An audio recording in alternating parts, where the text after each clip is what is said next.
Well, I mean, long story short.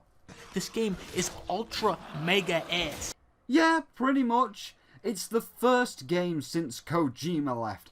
This is your big play, your big chance, your big moment to show that you don't need Kojima, that you can make the series stand up on its own, because you don't need that pretentious shit. I mean, honestly, Death Stranding not having any footage because you're a chef. What is this bollocks? So come on, Konami, show us what you can bring to the table without Kojima. Look at him run! Oh my god, look at him run! Things that bother you never bother me. I feel happy and fine, ha-ha! Living in the sunlight, loving in the moonlight, having a wonderful time. Oh my god, look at him ragdolling out that portal. Oh, here they come! They are coming from here, just watch, just look at the area.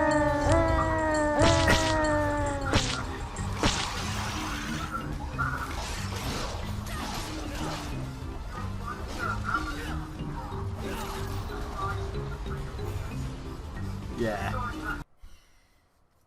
Oh. Well. Never mind, then. This is Metal Gear... No, sorry. That's offensive. This is not a Metal Gear game. This is Zombicorn Survive.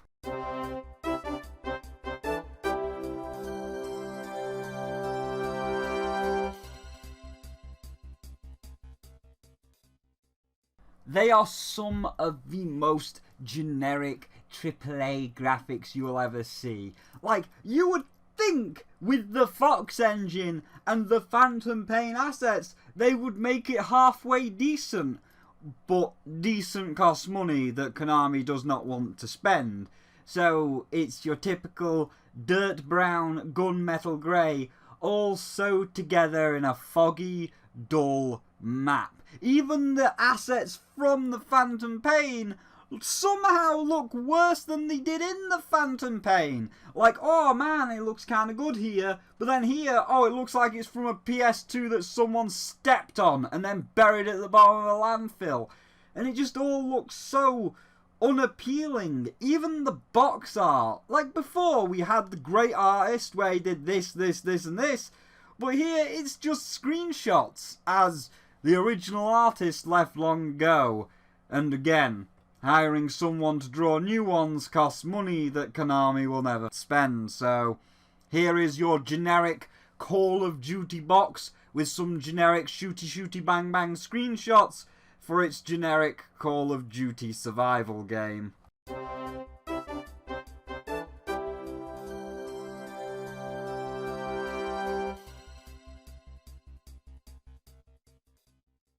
This one's pretty much a moot point really, as there is hardly any, and any that there is nothing more than a bit of generic orchestral background music and some ambient sounds. Nothing worth raving about. Certainly nothing that lives up to the main Metal Gear series of music, so nice and swift and onwards we go.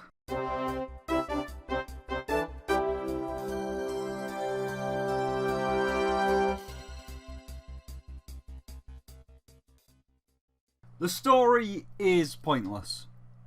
No, like, I'm not joking, it's literally pointless. Like, I'll give you a basic outline, but at the end, well, I won't spoil the ending for a moment, but all I'll say is, it's no use!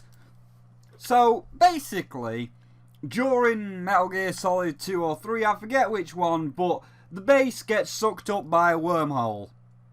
That's kind of true, that did happen, but now we get to know where it went, and as we've seen from the footage, it ended up in... Things that bother you never bother me. I feel happy and fine, ha-ha! Living in the sunlight, loving in the moonlight, having a wonderful time. Generic zombie town, and we've got to escape generic Zombicorn town, so we've got to fight our way through waves and waves of Zombicorns to get to the magic machines, power them up, and get back home. And we are going to be aided by several other survivors of the base and a giant AI computer that, well, I mean, yeah, she looks like a Coke Zero can, so yay, original design. And oh, we'll bring her up more in the gameplay, because this voice, do or die here. We'll do everything in our power to back you up. oh, you're going to be hearing that a lot in the main gameplay, but we'll come back to that. So anyway, after walking around for several hours powering up all the machines, we finally get to the final battle with the Lord of Dust. Okay, and the Lord of Dust is controlling all the zombie corns, and it's up to us to engage in the final battle, which I will now show you on YouTube. Yeah, that timer, that's really fucking long, and you don't fight him if we just spin on to several points of this 50-minute final boss fight. You just fight waves, and waves, and waves, and more waves of zombie corns, until the final moment where the game delivers you a nice big fuck you in the fact that you can only kill the Lord of Dust with a Metal Gear. Yay, hooray, it's got Metal Gear in it, so it's officially Metal Gear now. Only this happens. Just a moment. I'm still getting energy readings from the Lord of Dust.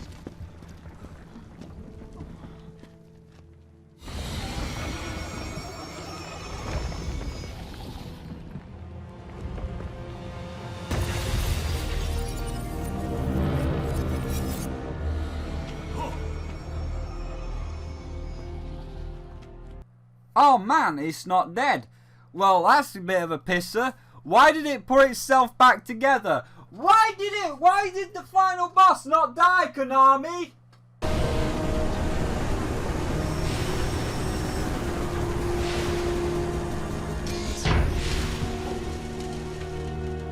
Everyone, listen up.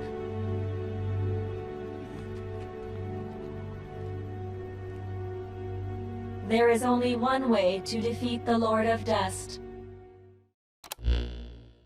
After running an analysis on the phenomenon we've witnessed just now, one significant problem has come to light.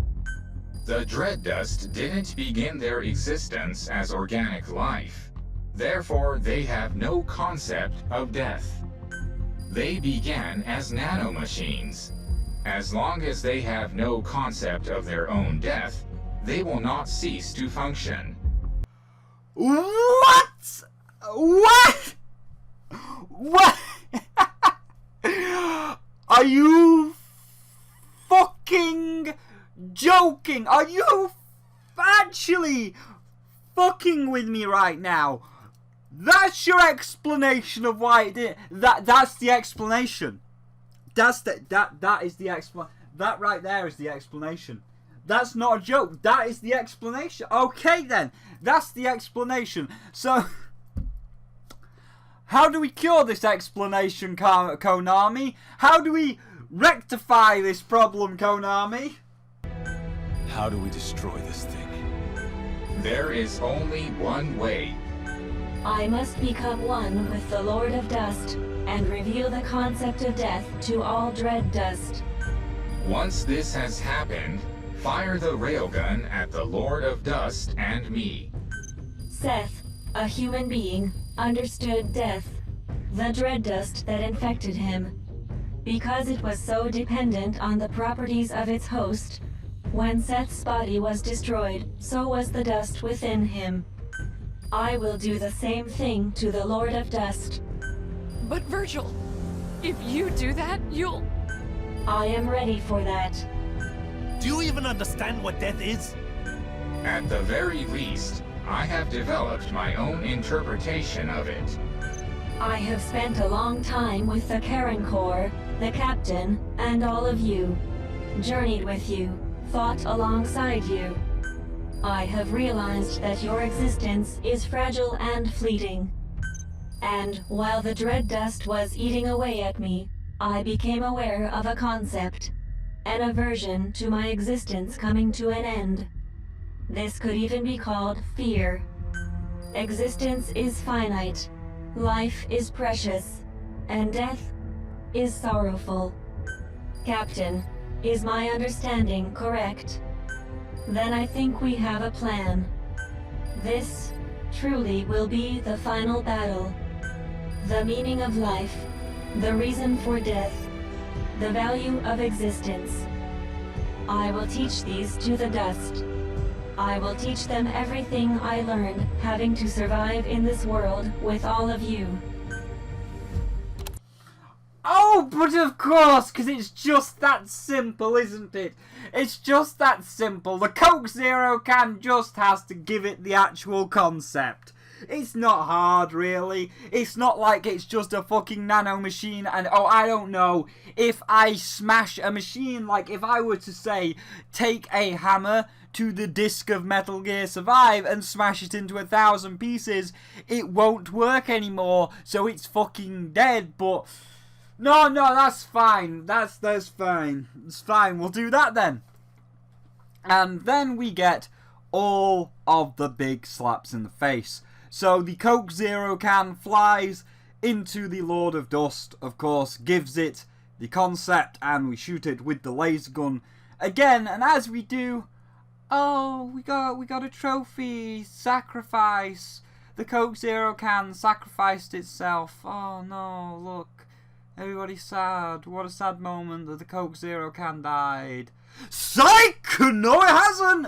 Because after about 2 minutes of the credits, like any Marvel movie, the credits fade out briefly for a secret ending where the Pepsi can, the Coke Zero can survives. And she says this insulting bollocks. Revealing the concept of death to the Lord of Dust was a success. However, I myself survived the process.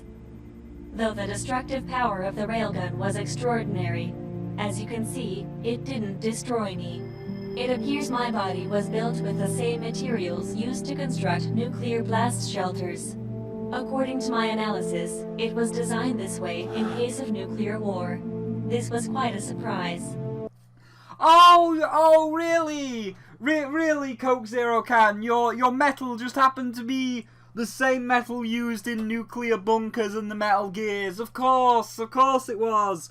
Thank you. So your sacrifice wasn't really all that much of a sacrifice, and I mean, I didn't care in the first place because, I don't know, you're just a fucking robot and we could have rebuilt you. Oh.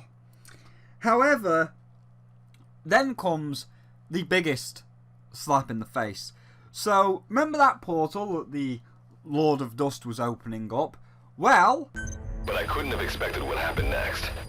Instead of going back to 1980, I ended up in Philadelphia in 1943, in the skies above the USS Eldridge. When you hear this, the Lord of Dust will likely have already opened his door to the past. Door to the past.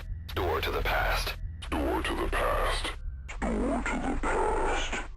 Yeah, it turns out it had time travel, and when we killed the Lord of Dust, that portal it was opening up, as we can see from the silhouette in the sky, is a portal into the past where the base was. So, because we killed the Lord of Dust, he never opened the portal, which means the base never got sucked up in the first place, which means all the game, Sonic 06 style, never happened. Iblis, well, Elise can't release the flames of Iblis because Iblis died as a baby. Oh, the Lord of Dust can't suck up the base because he's already dead. The game actually never existed. The entire story never existed. And if you don't believe me, the very end credits, the man literally says we change history. History was changed. Thank you, Heroes Without Names.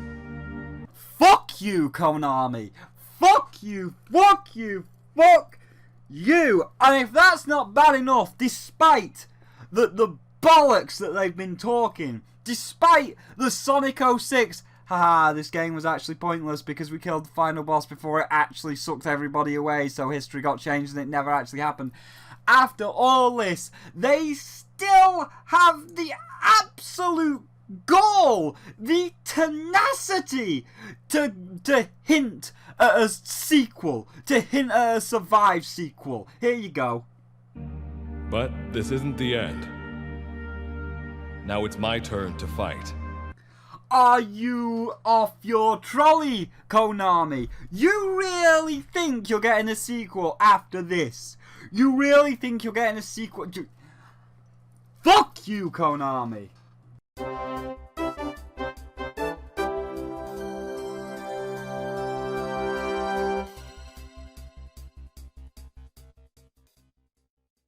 Buckle up, boys. This is going to be another long section. So, before the game even begins, like Faye, and I've noticed that both EA and Konami, and I'm going to assume a lot of other companies are starting to do this, they slap a big terms of service box at you before you can even play the game. You can't play it unless you accept these terms of service. Now, if you read like EA's one, it's pretty generic stuff, you know. It's got like, oh, you can't pirate the game, don't try and redistribute it, etc, etc. You know, all the stuff that you're used to. And if you're playing it that isn't on Origins, because how dare you not buy it on Origins, then you're susceptible to the third-party developer like Sony or Nintendo changing the game as they will. You know, all the typical bollocks. And Konami's got all the typical bollocks in it. But then it has these lines. Starting a romantic relationship with other Metal Gear Survive players. In the EULA, Konami say players cannot, quotes, seek a relationship with another person or act that Konami determines is made for the main purpose of causing a relationship, brackets, including relationships, acts, and socializing limited to within the content. So, if you agree to the EULA and then meet the person of your dreams during a multiplayer session of Metal Gear Survive, then forget it. Konami says no. I would like to see them try and enforce that, right? What are they going to do? What are you going to do, Konami? Genuinely banning love. That's a sorry place for the world to be in. And what if you meet somebody, right, in real life, and they just happen to play the game the same as you? That's it. No, you're not allowed because they play Metal Gear as well. And shit, Konami going to send the Metal Gear Solid is probably the most consistent video game series, period. Metal Gear 1 sneaking around Snowy Shadow Moses. But forbidding relationships isn't the only weird thing Konami decided to include in the ULA. Players are not allowed to use Metal Gear Survive to arrange meetings for the purposes of sexual or obscene acts. What has happened to make them put that in agreement? Something must have happened. So if you were planning on using Metal Gear Survive as a substitute for Tinder, then Konami says you're not allowed to do that either. Fucking what? Fucking what? You're not allowed to fall in love in the game. An artistic and technical achievement and a unique experience of their own. So, right on the heels of Phantom Pain selling 6 million copies, Konami cancels Hideo Kojima's next project, highly anticipated Silent Hills. I need to lie down. On fire. I need to then just Konami go fires him from the company and disallows him to receive an award for Metal Gear 5. Mr. Kojima had every intention of being with us tonight. But a closer look will reveal that if you take the first letter of these last names and arrange them in the listed order, the message KJP Forever reveals itself. KJP is, of course, the acronym for Kojima Productions. So, to be more specific, the secret message reads Kojima Productions Forever. From there, I would like to direct your attention to the two names at the bottom, Bastard Yota and Cunning Yuji. Yota and Yuji undoubtedly refer to Yota Tsutsumizaki, Metal Gear Survive's game director, and Yuji Korikado, Metal Gear Everybody loved Survive's zombies producer. 8 fucking years ago. Nobody wanted this game. This is like if Nintendo fired Miyamoto and then announced the next Mario game as an M-rated dating sim coming out exclusively for the fucking Virtual Boy. Right. Are you sure that this is none of your business, Konami. Even if this game turned out great, that fans would is hate none it, of but your it didn't business. Turn out it's not what even people mediocre. This do game is ultra together. mega ass. So what does that mean? Like, oh, I don't know. Let's this Kojima-less era of Metal Gear is over right before out it the even blue began. here. Say that you're married and you're already in love. Does that mean that this married couple can't play together? Say you're already in a relationship. Does that mean you can't play together? Every aspect of the game is designed to be as tedious as humanly I'm fucking speechless. I've never seen a term of service like this before. Looking for food and water. Then when you finally find some, you thought you could just moving eat it there? on. No, We're just gonna move walk on. back to the base for that. Except your guy can't even You're run giving me for a 2 headache, seconds without running out of stamina. You're giving me a fucking headache. Move on. So, this is the longest section, mainly because every aspect of the game is a total fucking mess. So where to begin? With the actual game, not terms of service. I think maybe we'll begin here, as the entire map is everything in is fog, broken so you can never due tell to where this you one are thing where that you're kind going. of Even the dominoes waypoints will stop working and in the fog. just makes Anytime the whole you find thing something that fall looks apart. remotely interesting, So as mentioned in the story, base goes boom, we're trapped in a post-apocalyptic world inhabited by zombicorns. And well, take it away, boys. The combat is stiff and joyless, and your character is just pathetic. It takes him an hour to swing a baseball bat, and he dies in 2 hits. Unlike Metal Gear 5, where one mission could play out in 50 different ways, every mission here plays out in one way. Put down a fence and hit zombies with a stick until you win. Every single time. Friends and lovers, welcome to the Gimpressions for Metal Gear Survive, which, if you couldn't tell just from looking at this clip, is brilliant. I was able to stab these while standing for a while, but they got a bit too close. Now we've knelt down, and they've just gathered to be slaughtered, because they ain't fucking climbing up. So we're just on our knees here, engaging in some fantastic combat. The game emphasises melee combat, predominantly jabbing with a spear through fences at zombies. That's how most of your melee combat goes until they, break through. And then it's basically like Dynasty Warriors. It's just you hacking and slashing through mobs of enemies. It's ludicrous. But yeah, their AI leaves a lot to be desired. Apparently becoming a zombie unicorn makes you incredibly stupid. I forgot about the Cubans. Can't forget about the Cubans.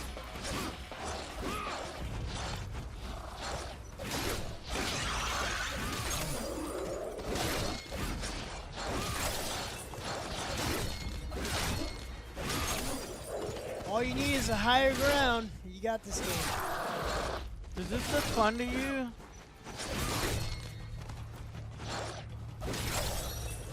And that's everybody. I want you to collect all these Cubans. Got it.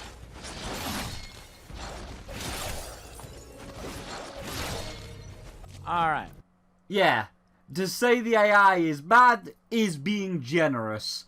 Non-existent is more apt. The zombicorns only have 2 lines of programming, lock on and attack, which of course leads to what we saw. As long as there is a raised structure or piece of ground, or you put a piece of metal in between you and them, well, that's it for them. After all, their brains have been replaced with big glowing red dragon dildo shaped unicorn horns, so there is no brain to do anything beyond lock on and attack, regardless of what's between you and them to do the attacking. So if you wanted something like climb, well, climb is a 3rd command, and that's just too advanced. And this is the first domino that filters down to the rest of the shit game. The AI being completely shit means that as long as you have the high ground, it's over, Anakin! I have the high ground! You will kill them, and it'll be really easy and boring to kill them. But killing them is not enough. Oh, no. You see, this is a survival game, hence the title, and it's the bad kind, as in babysit the survival meters kind, and they never stop ticking down. But don't worry, Oh, don't worry. Your friendly bootleg GLaDOS? You know, the Coke Zero can? Well, the Coke Zero can will be very sure and very quick to remind you when things are getting low. Pay attention to your stamina. Pay attention to your fluid intake. Pay attention to your stamina. I detect that you're hungry. Pay attention to your fluid intake. You're approaching the weight limit of what you can carry. Shut up! Shut up! I fucking know! I know! Coke Zero... Shush! Shush! Stop! But... you can't switch her off. You can't switch her off. So every time your food, your stamina, your health gets... you can't switch it off. You gotta put up with her for the entire ride. You gotta put up with her saying about when things are getting low.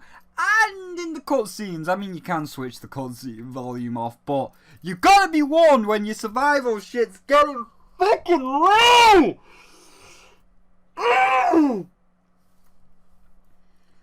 And, of course, then it gets into the other things, like how you have to, once you realise that it's a survival game, so you need things to survive, that means gathering resources. And to gather resources, you have to either harvest the zombie corns that you've killed for Cuban energy and all the other bollocks, slay some wildlife, or just collect plants, or play the Horde mode, which gives you random boxes full of resources. Boxes that you can buy, but don't worry, we'll get into all of that in the next section, because I think you know what's coming. So, when you realise that it's a very boring game where you have to take even more long, boring moments to stand in front of a zombie corn's corpse and harvest it, and then you've got the lady just saying, please be aware of your stamina. Please be aware of your fluid intake. Please be aware of your stamina. You look hungry. You look thirsty. You are getting low on health. Please fill up and it just turns into one big, annoying, frustrating fucking game. And of course, on top of all of this big, fucking, annoying, frustrating game, Konami decided, hey, we've got a shit survival map with a shit survival meter with a protagonist that you won't care about, with some of the most annoying fucking mechanics you'll ever see and some of the most broken AI you'll ever see. What could make it all the more perfect?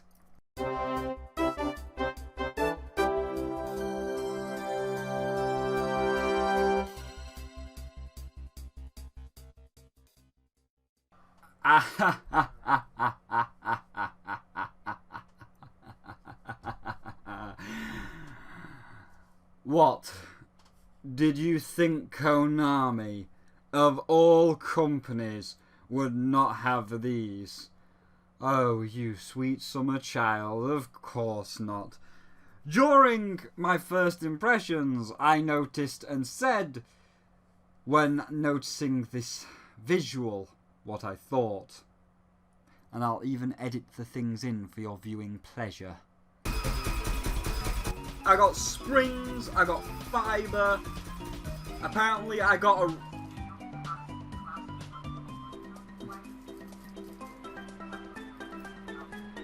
By the way, Wait, there's common, uncommon, rare, what's the purple and the gold?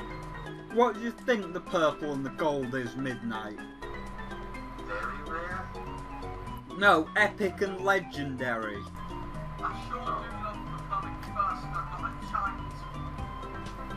We've got common, uncommon, rare, epic and legendary. Common, uncommon, rare, epic and legendary. Now where have I seen them specific colours and rankings before?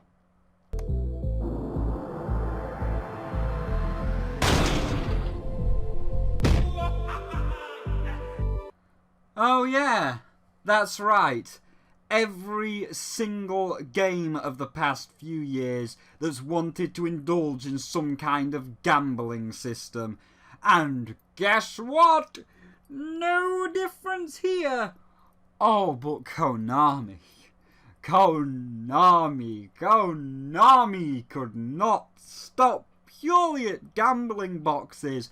No, they wanted to see how far they could push it, even more so than EA and Battlefront 2, going to absurd degrees with the microtransactions. You see, you don't buy boxes. Oh, no. Like NBA 2K18 or any free-to-play, or should I say fee-to-pay game, you spend X amount of real-world money for the premium currency, and this currency is spent on all the premium goodies. For Konami, they shirked the Clicker Heroes Paladins route of shiny precious stones and go for the NBA and Dragon Ball FighterZ route with shiny golden coins, glinty shiny gold, in the form of survival coins, which buys you everything. Standard prices persist as always. Anyway, as mentioned, they're used to buy everything, not just loot boxes, but yeah, loot boxes is one of the main things. Oh, but you can earn them all now. Yeah, we've danced this dance 100 times before. You can buy boxes which have got the resources in. But then they decide to do two new ones. Two really fucking new ones. One that really got everyone like, wow. Like, really? Wow. Joking?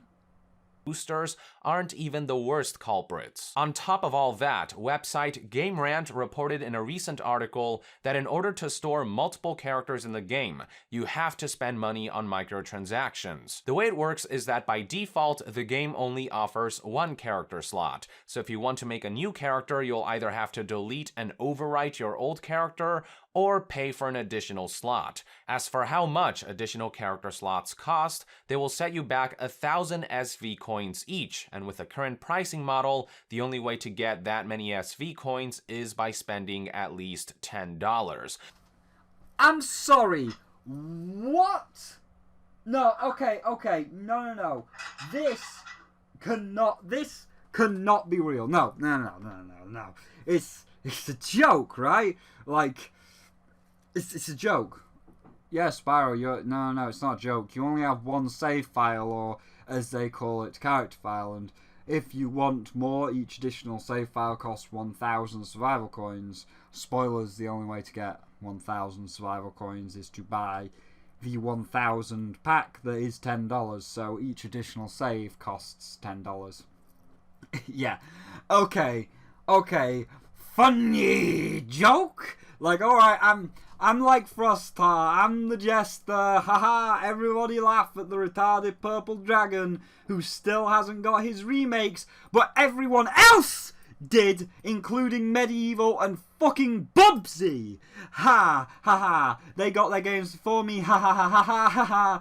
I'm Spyro and I'm a retard, you got me, where's the camera? I'm not joking. No, this is not funny. This is not funny anymore. This has to be a joke. This has to be like Petscop, right? You know, I found this old PS1 game and it's totally legit and everybody was completely fooled. You fooled the entire internet into thinking it was real for like a week or two until you come out and said, fooled you. No, we're not. Here's the article and here's the coins up for sale on the PSN. I know during your generation, from your third to your fourth, your mind was warped and twisted by the goddess of insanity, accentuating your madness at how you had been left to rot in Skylands, and after all the people you inspired and all the things you'd done, you were reduced to this. But this is not a warping of your mind or some delusional image of the psyche Vertigo put there. This is real.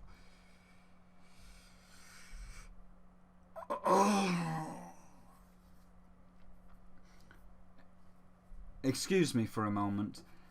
I have to go cry in a mirror for an undisclosed amount of time and weep at what true what truly malicious things have occurred in the multiverse. I hurt myself today to see if I still feel. I focus on the pain, the only thing that's real. The needle tears a hole, the old familiar sting. I try to kill it all away, but I remember everything.